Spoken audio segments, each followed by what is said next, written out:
En dépit de quelques importantes manifestations qui lui ont été consacrées, notamment pour le centenaire de sa naissance, celui de son succès à isoler le fluor, et plus près de nous en 2006, celui de son prix Nobel, Henri Moissan est mal connu, voire inconnu, du plus grand nombre. Voilà qui peut paraître bien étrange si l'on considère le nombre et l'utilité des applications actuelles et en développement de ses multiples travaux, ainsi que l'élan que ses recherches et son enseignement ont donné à la chimie minérale.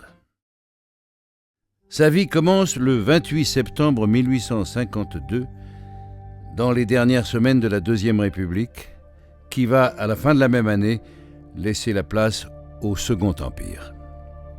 Brisée brutalement par la maladie en février 1907, elle est relativement courte.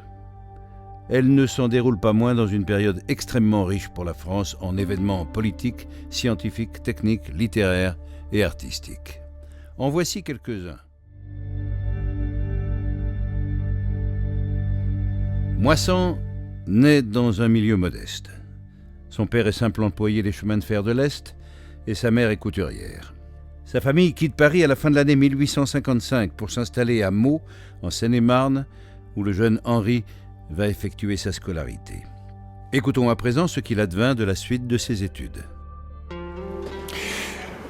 Voilà, donc nous nous trouvons ici au cœur de la partie du collège de Meaux qu'Henri Moissan va fréquenter entre 1864 et 1870, lorsqu'il est élève, dans non pas la filière générale qui mène au baccalauréat, mais dans la filière parallèle, qui était destinée aux jeunes qui devaient par la suite entrer dans un métier comme apprenti. C'est dans ces bâtiments, dans ces murs que Moissan va faire ses amitiés.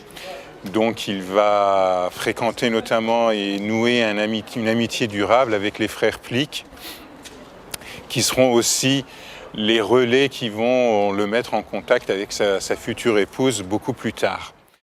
Nous allons maintenant aborder les travaux et les découvertes de Moissan, et ce, en nous limitant au domaine du fluor et de ses dérivés, ainsi qu'à la physico-chimie des très hautes températures et des très fortes pressions.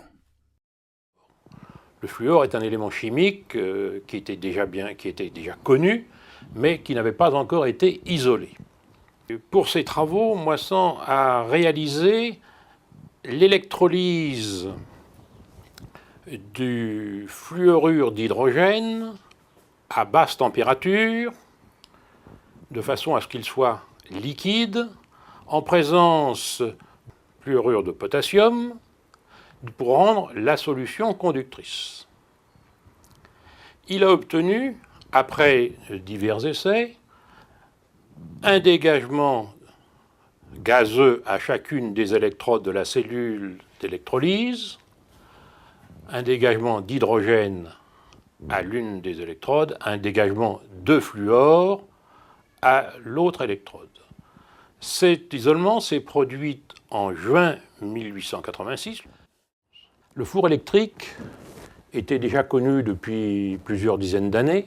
Moissan le perfectionne et l'utilise pour préparer des composés réfractaires. Il travaille sur l'alumine, sur les oxydes de fer, sur la chaux. Parmi les autres travaux consacrés par Henri Moissan à l'aide de son four électrique, on peut citer la préparation d'un assez grand nombre de métaux avec une bonne pureté, tels que le chrome, le manganèse, le tungstène, le molybdène, l'uranium.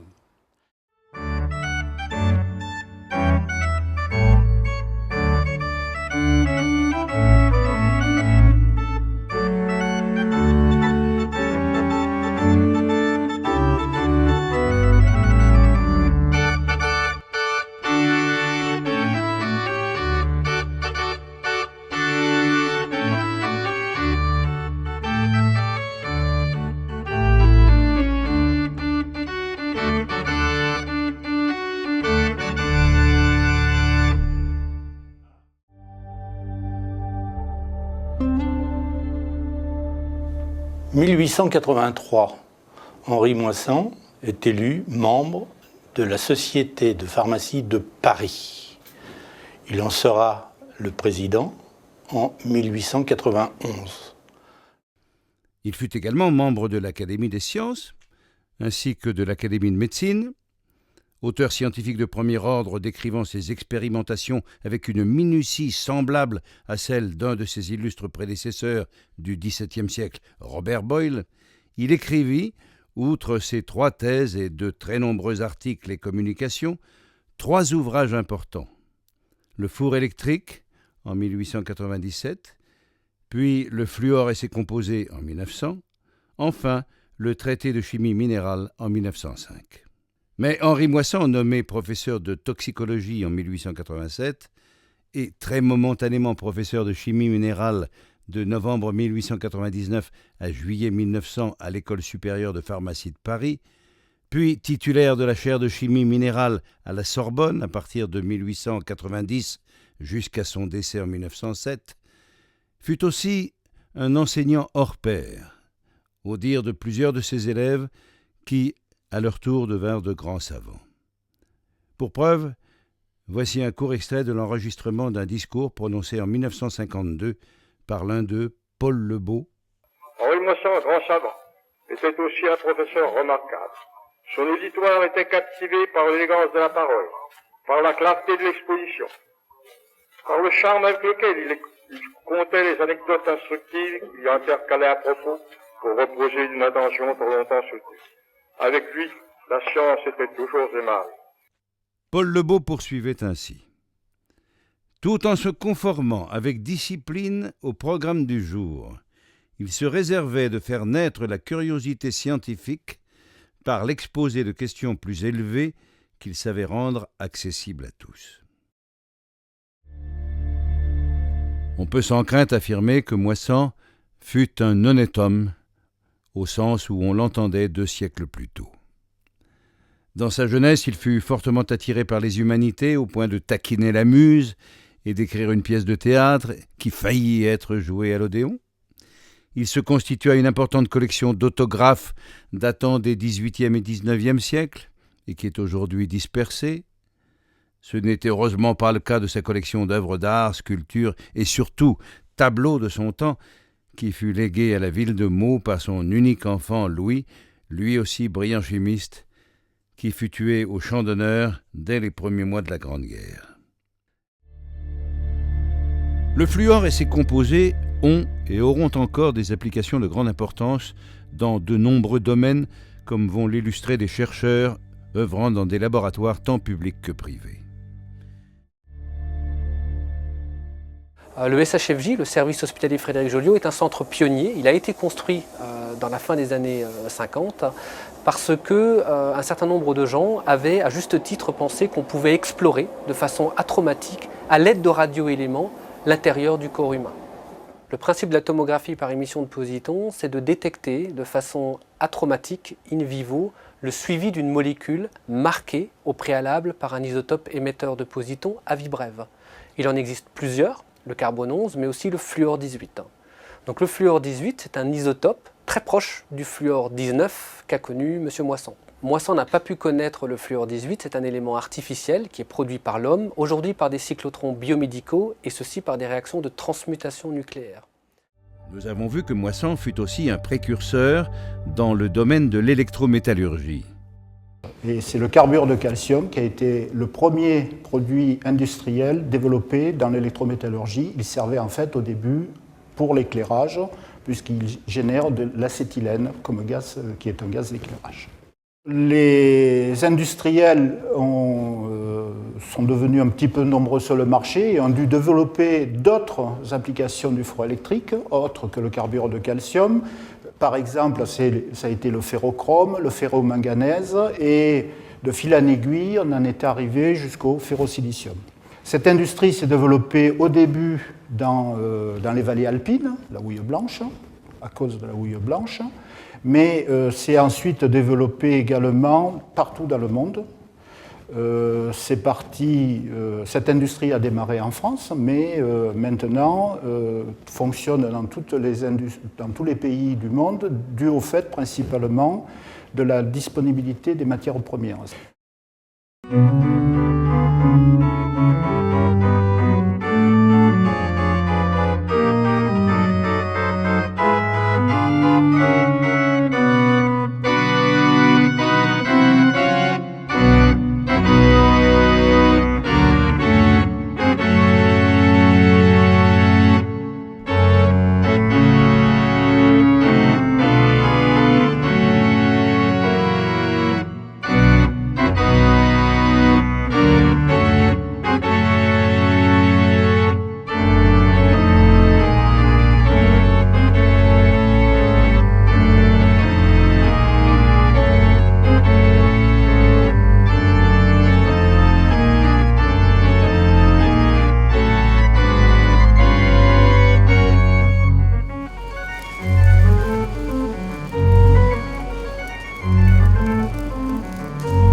Être chimiste, être pharmacien au XXIe siècle est le fil conducteur de ce qui va suivre. Enseignants, chercheurs, industriels et dispensateurs vont témoigner de la grandeur de leur métier et du plaisir qu'il peut y avoir à l'exercer avec passion. Former, découvrir, comme Moissan, produire, servir dans ces deux domaines essentiels, à la croisée de la matière et de l'humain. Quoi de plus exaltant pour de jeunes esprits, pour peu qu'ils soient désireux de continuer à tracer durablement la route du progrès. Donc diriger une usine comme celle des Claveaux, aujourd'hui, c'est produire en sécurité et c'est la préparer pour demain. Donc à la question pourquoi les jeunes doivent étudier la science, la réponse est simple, la science c'est rigolo, c'est marrant, c'est intellectuellement, c'est intéressant. Et on s'en sert dans nos métiers, dans des métiers techniques. C'est la seule chose qui nous permette de comprendre ce qui se passe et d'améliorer nos procédés. C'est la seule façon de s'en sortir, c'est de retomber toujours sur les basiques de la science, de ce qu'on a appris à l'école. Pour conclure, nous avons demandé à quelques-uns des participants à ce documentaire de résumer brièvement ce qu'ils jugent essentiel dans la vie et l'œuvre d'Henri Moissan, qui fut, est et restera un de nos grands scientifiques. Eux, comme nous, espérons l'avoir un peu sorti de la pénombre. Pour le salon Industrie Paris 2012, j'ai été amenée à écrire pour la Chambre syndicale des carburiers l'histoire des carbures. C'est au cours de ce travail que ma sœur et moi avons découvert le chimiste français Henri Moissan, qui a obtenu du carbure de tungstène. D'emblée, ce personnage nous a séduits, avec notre père plusieurs points communs, la chimie, la physique, la construction d'un four et la passion d'innover. Alors j'enseigne la chimie au lycée Henri Moissan à Meaux et pour moi c'est vraiment un honneur d'enseigner la chimie dans un lycée qui porte le nom du premier chimiste français à avoir obtenu le prix Nobel de chimie. Monsieur Henri Moissan était un très grand expérimentateur et cette partie de la chimie, à savoir les travaux pratiques, l'expérimentation, est quelque chose qui moi m'a beaucoup plu dans ma scolarité et que j'essaye de transmettre à mes élèves. Henri Moissan, pour moi, c'est tout d'abord l'un des anciens maîtres de cette maison qui a fondé une école de chimie des hautes températures qui, pendant près d'une centaine d'années, s'est développée dans le laboratoire de chimie minérale de la faculté de pharmacie de Paris. Et donc nous avons conservé dans la faculté un certain nombre de souvenirs d'Henri Moissan, de ses travaux scientifiques, son prix Nobel, des appareils de laboratoire, un four électrique, qui sont actuellement regroupés dans un petit musée que nous espérons bien d'ici quelques années voir se développer. Tous les groupes de recherche travaillant aujourd'hui, en 2013, sur le fluor et les produits fluorés sont tout à fait conscients de tout ce qu'ils doivent à Henri Moissan et que cette fameuse découverte en 1886 de l'isolement du fluor a permis les avancées qui aujourd'hui parsèment notre vie de tous les jours. Ce que je trouve fascinant dans la vie de Moissan, c'est cette carrière qui commence comme apprenti horloger et qui se termine par le prix Nobel. Rien de tout cela n'aurait été possible sans le diplôme de pharmacien de deuxième classe, qui a également été bénéfique à d'autres savants de l'époque, comme par exemple le Péal. Cette ascension sociale et intellectuelle de Moissan serait-elle aujourd'hui possible?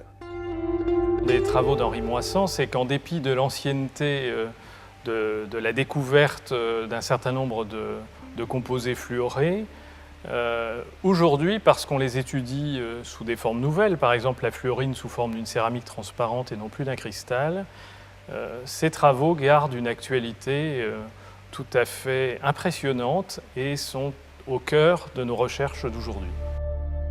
Et je voudrais conclure en disant que, au fond, Moissan a été pour moi un immense physico-chimiste, au sens où il a su utiliser les théories émergentes à son époque pour les appliquer à la résolution de questions que se posent les chimistes.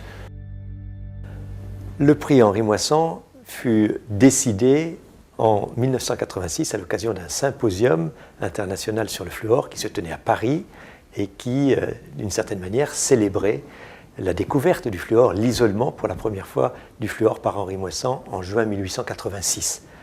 Ce prix prestigieux est décerné tous les 3 ans à des chercheurs qui ont œuvré dans le domaine de la chimie du fluor et qui, d'une certaine manière, poursuivent ainsi l'œuvre de Moissan.